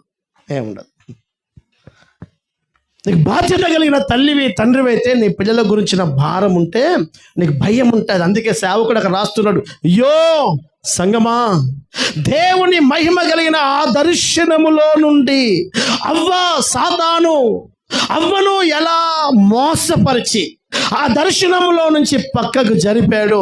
మీరెక్కడైనా మోసం మాటలు విని, మోసపు పద్ధతులు విని, మోసం లోకములో జరుగుతున్న మాయను చూసి ఆ ప్రధానత్వపు యొక్క దర్శనములో నుండి మీరెక్కడైనా తప్పిపోతారేమోనని భయం ఉంది నాకు. వినండి దయచేసి, ఒక దైవజనుడి భయం ఏంటో తెలుసా? మీరెక్కడ లోకంలో కలిసిపోతారేమోనని. ఒక దైవజనుడి భయం ఏంటో తెలుసా?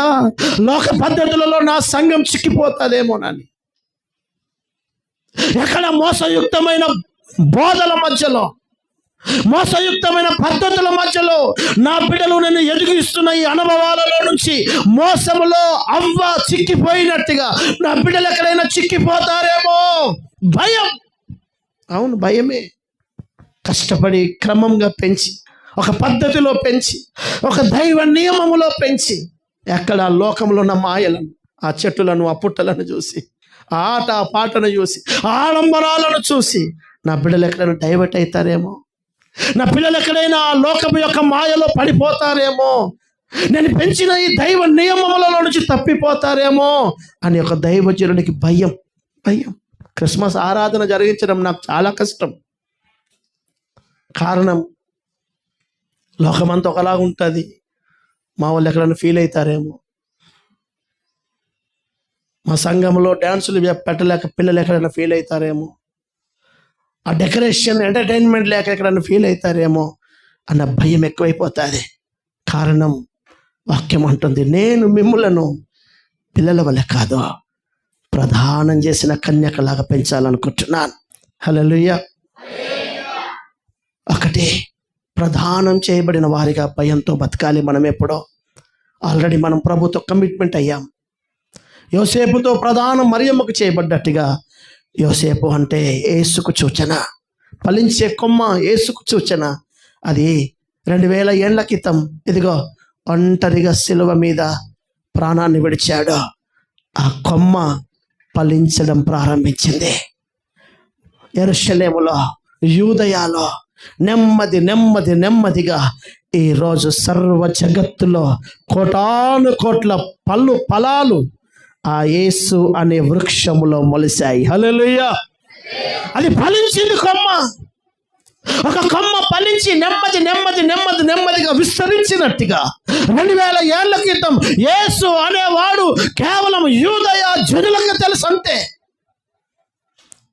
ఈరోజు సర్వ ప్రపంచములో ఆ యేసు అనే కొమ్మలో మీరు నేను నాటబడ్డాం, అంటుకట్టబడ్డాం, మనం ఫలిస్తున్నాం. అందుకనే దేవుని వాక్యం ఉంటుంది, దేవుని బిడ్డలారా, మనం ప్రధానము చేయబడిన కన్యకగా ఎదగాలి. సంఘం అంటే కన్యకగా ఎదగాలి, ఒక దైవ పవిత్రతలో ఎదగాలి. నలుగురితో తిరిగేదాన్ని కన్యకని ఎవడన్నాడు? మీకు పరిశుద్ధ గ్రంథంలో కన్యక అని అంటే ఒక బ్యూటిఫుల్ ఎవిడెన్స్ నేను మీకు బైబిల్లో చూపిస్తాను. బైబిల్లో రిబ్కమ్మ గారిని ఎలియాజర్ అనే వ్యక్తి ఇస్సాకుకు భార్యగా తీసుకురావడానికి ఆమె గురించి రాస్తారు. రిబ్కా బహు చక్కనిది, ఆమె కన్యక, ఏ పురుషునితో ఆమెకు ఏ బంధము లేదు అనుంది బైబిల్లో. అంటే అర్థమైంది, ఒక్క మాటలో మనం మాట్లాడాలంటే పరిశుద్ధమైనది అని అర్థం. హల్లెలూయా. సంఘం కన్యక అంటే అర్థం ఏంటి?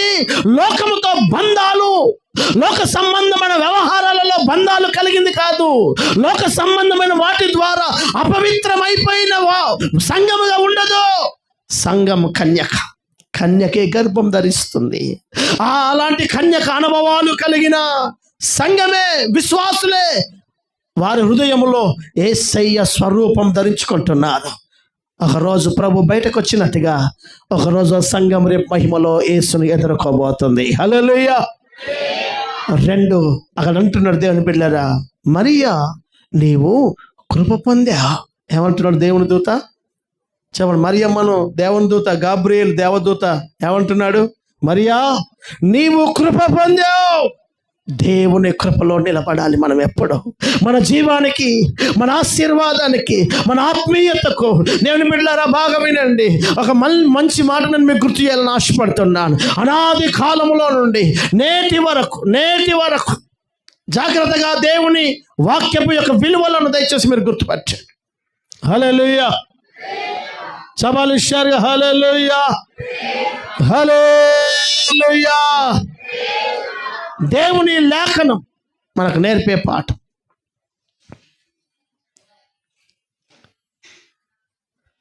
దేవుని యొక్క సముఖంలో ఒక మరియ కృపను కాపాడుకున్నట్టుగా మనం ఆస్తులు అంతస్తులు మనల్ని విడిచిన ఉన్న ప్రజలు మనకు దూరం అయినా ఉన్న చివరి వరకు నువ్వు కాపాడుకోవలసింది ఆయన కృప. చెప్పనేంటి? అర్థమవుతుందా మీకు? ఏం కాపాడుకోవాలి? ప్రభు అన్నాడు, ఒకరోజు దైవజనుడైన పౌలు ప్రార్థన చేస్తున్న పౌలు, అయ్యా నాకు స్వస్థత కావాలి, అయ్యా నాకు ఆరోగ్యం కావాలి. ఎవరున్నారు బయట? నాకు స్వస్థత కావాలి, నాకు ఆరోగ్యం కావాలి, నేను సేవ చేయడానికి నాకు బలహీనతలు ఉన్నాయి, నాకు బలం కావాలి అని అడిగితే ప్రభు అన్నాడు ఒక్కటే మాటలో, నా కృప ఉంటే చాలయ్యా. నీ బలహీనతలు ఎన్నైనా ఉండని, నా కృప వాటన్నిటినీ అధిగమించే శక్తి నీకు ఇస్తుంది. హల్లెలూయా. బాగా వినండి. నీకు పేదరికం ఉండొచ్చు, ఆర్థిక ఇబ్బందులు ఉండొచ్చు, అనారోగ్యాలు ఉండొచ్చు, నీకెన్నో పోరాటాలు ఉండొచ్చు.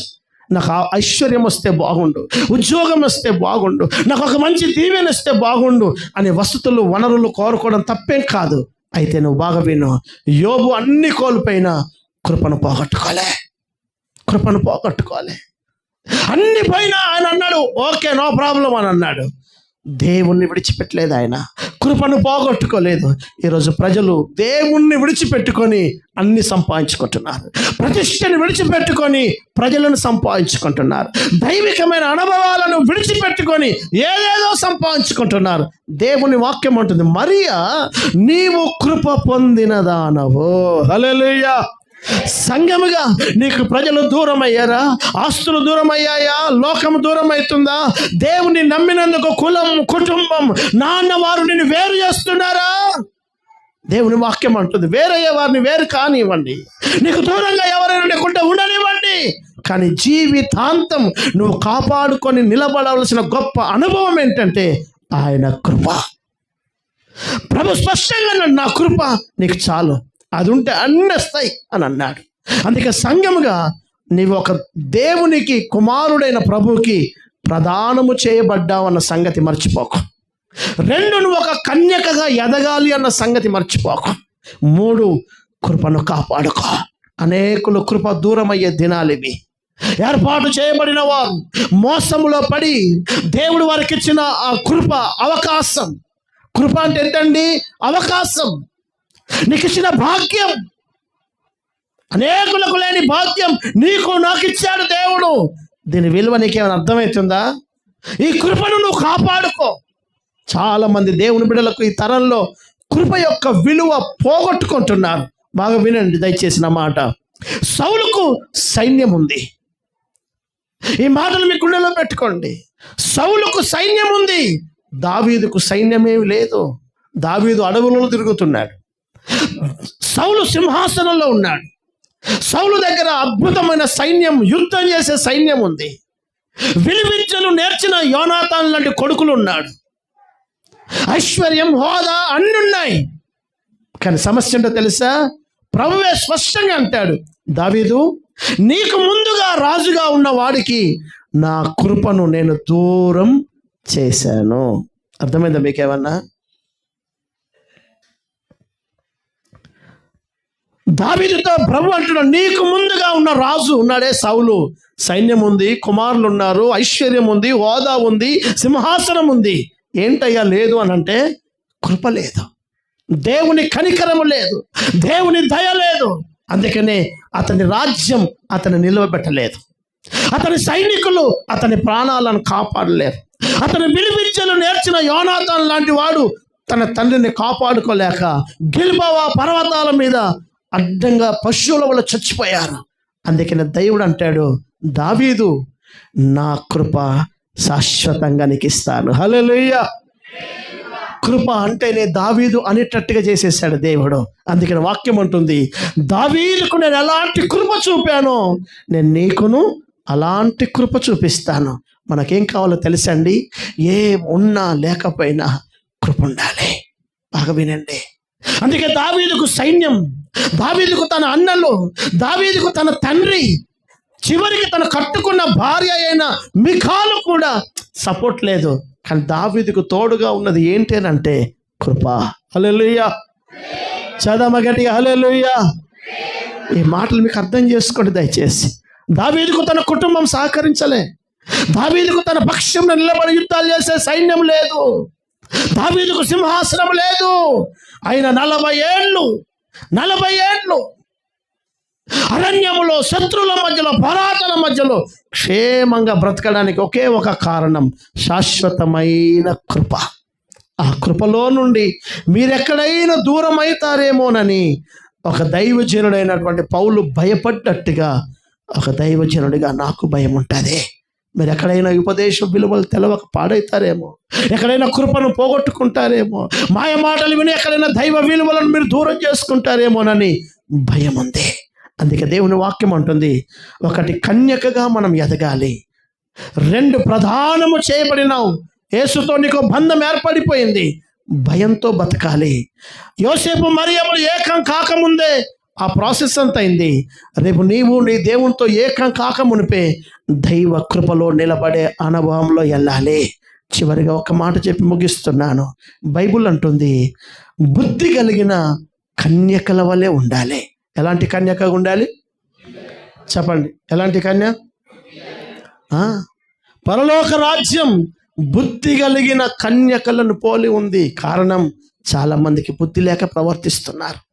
అందులో 5 బుద్ధి లేని వారని బైబిల్ ఉంది. నువ్వు కన్యకగా ఉండొచ్చు, పరిశుద్ధంగానే ఉండొచ్చు, కృపలో నిలబడే ఉండొచ్చు, కానీ నీకు దైవ జ్ఞానం కూడా చాలా అవసరం సుమా. చెప్పండి, ఏం కావాలి?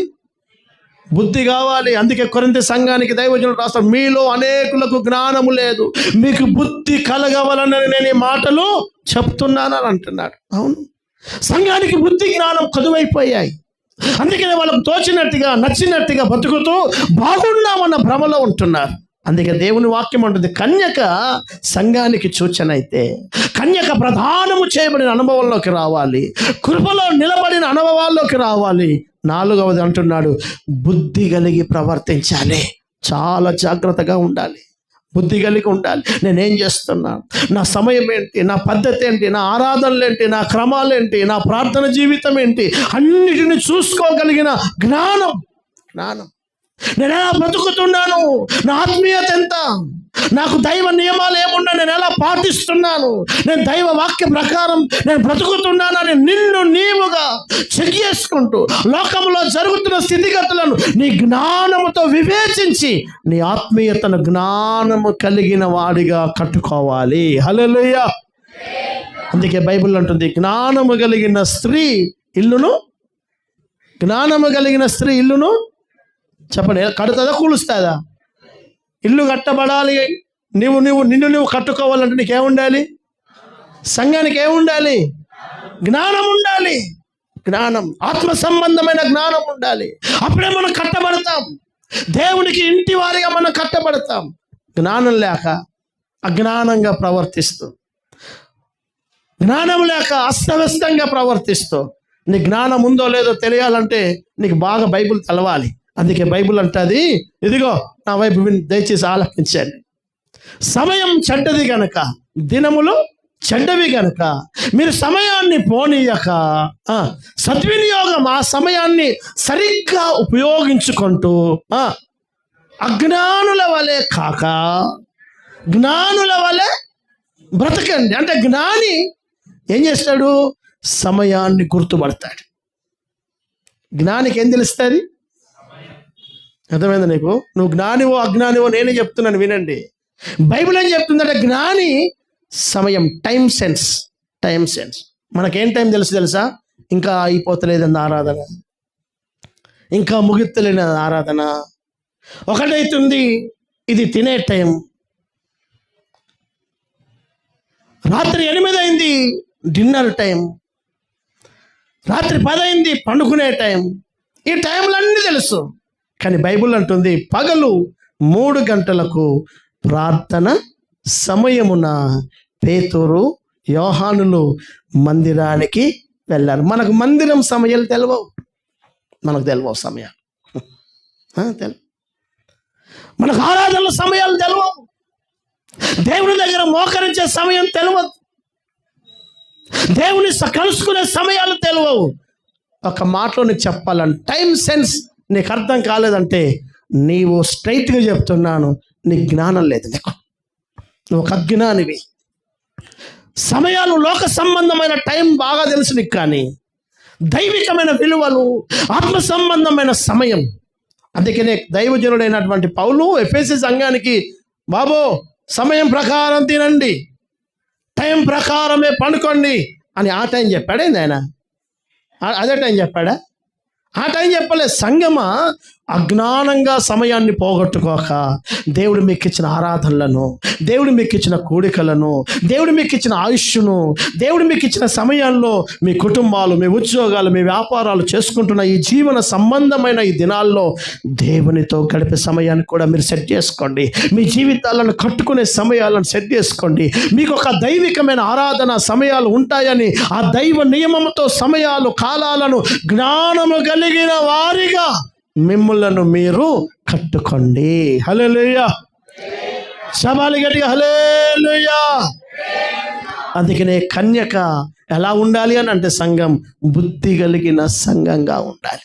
సమయం, టైం సెన్స్ ఉండాలి. చివరిగా అక్కడ అంటున్నాడు, ప్రభు పిలిచాడు, ఇదిగో పెళ్లి కుమారుడు వచ్చాడు, ఎదుర్కొనుటకు రండి అని అనగానే బైబిల్ అంటుంది, ఆ కన్యకలు లేచి తమ దివిటీలను ఏం చేస్తున్నారట? సవరించుకుంటున్నారు. బాగా వినండి, కన్యక సంఘానికి సూచన. అది ప్రదానం చేయబడింది అయి ఉండాలి. అది కన్యకగా లోక సంబంధమైన అపవిత్రతలో ఉండకుండా ఉండాలి. ఆ సంఘం కృపలో నిలబడిందై ఉండాలి. ఆ సంఘం సమయాన్ని గ్రహించిందై ఉండాలి. అక్కడ చివరికి 5వది అంటున్నాడు, ఆ కన్యకలు లేచి తమ దివిటీలను ఏం చేసుకున్నారట? చెప్పండి, ఏం చేసుకుంటున్నారు? సవరించుకుంటున్నారు. దివిటి అంటే దీపం. దేవుని వాక్యం అంటుంది, యెహోవా పెట్టిన దీపం నరుని ఆత్మ. నీ ఆత్మీయతను నువ్వేం చేయాలి? సవరించుకునే పనిలో ఉండాలి. ఎక్కడ పాడైతున్నాం, ఎక్కడ మసిబారుతుంది, ఎక్కడ లోకంలో దిగజారిపోతున్నాం. బుద్ధి కలిగిన కన్యకల దీపాలు ఆరిపోయాయి. సవరించుకునే పని వాళ్ళకు లేదు. వినండి, సవరించుకునే పని లేదు వాళ్ళకు. బేఫికర్ ఉన్నారు. రాకల స్వరం రానే వచ్చింది, దీపం ఆరిపోయింది. ఎవడు నిలబడ్డాడు రాకడలో? తలుపులు తెరవబడ్డాయి, ఆయనతో కలిసి వెళ్ళిపోయారు వాళ్ళు. తర్వాత తలుపులు మూయబడ్డాయి. ఎవరయ్యానంటే సవరించుకునేవారు వెళ్ళారు. సంగమా, 31వ తారీఖు కాదు మనం సవరించుకునే దినం. శుద్ధీకరణ కూటం కాదు, బల్లకు ముందు మాత్రమే కాదు సవరించుకునేది. ప్రతిరోజు ప్రభా, నా లోపం, నేను ఓడిపోతున్నా, నా దీపం ఆరిపోకముందే, నా జీవితం పాడుగాకంటే ముందే నేను ఎక్కడ తప్పుతున్నాను, ఎక్కడ దైవ నియమాలకు దూరంగా ఉన్నాను అని దివిటీని సవరించుకున్న జ్ఞానము కలిగిన కన్యకల వలె ఏ సంఘమైతే తనను తాను సవరించుకునే పనిలో ఉంటుందో, యోసేపుతో మరియ ఏకమైనట్టుగా రేపు యేసుతో సంఘం ఏకం కాబోతుంది. హల్లెలూయా. ఆ ఏకం అయ్యే సంఘముగా నా దేవుడు మనలను సిద్ధపరచునుగాక. దయచేసి మోకరిస్తా, త్వరగా మోకరించండి. ఒక్క 2 నిమిషాలు మీరు కళ్ళు మూసుకోండి.